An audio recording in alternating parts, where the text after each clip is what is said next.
araw po sa lahat. Marami pong nagtatanong sa akin kung paano makakuha ng OAC or Overseas Employment Certificate. Napaka-importante po talaga to sa mga OFWs. At paano nga ba makakuha nito? Kailangan lang po natin gumawa ng account sa POAE online portal po nila.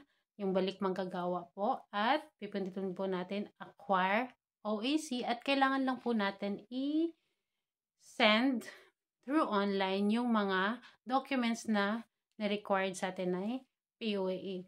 Pero ito po yung pinaka-importanting documents na kailangan meron tayo at hindi po sila papayag, hindi nila tatanggapin yung ibang documents or di tayo bibigyan ng OAC kung wala po ito. Ito po yung pinaka-importante at kailangan meron po kayo nito original copy po. Uulitin ko po, original copy po. Ito po yung kontrata natin.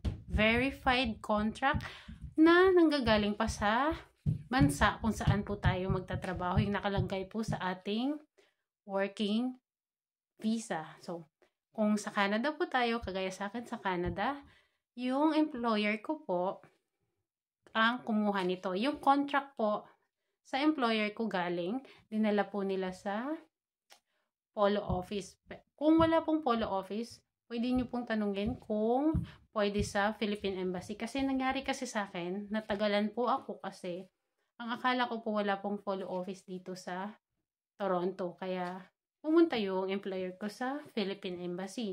At yung Philippine Embassy, verify din nila, tinataka nila. Pero pagdala ko po sa POA, hindi po nila tinanggap to.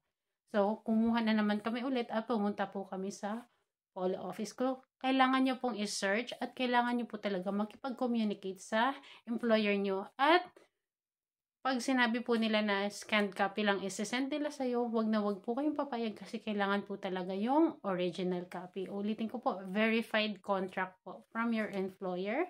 Nadali nyo po sa Polo Office. Napaka-importante po nun. At saka yung ibang required na mga documents na hinihingi ng POA, madali lang po yun kasi meron na po kayo nun for sure.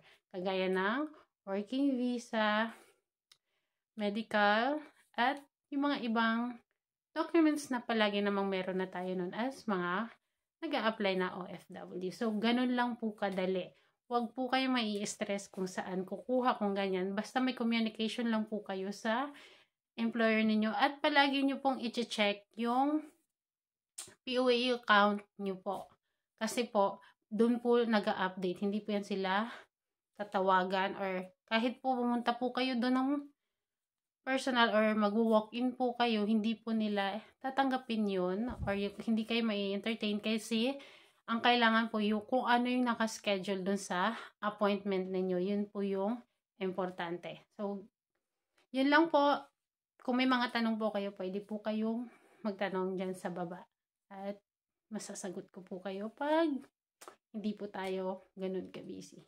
Thank you sa panonood po at good luck po sa pagkuha ng OAC. Maraming salamat!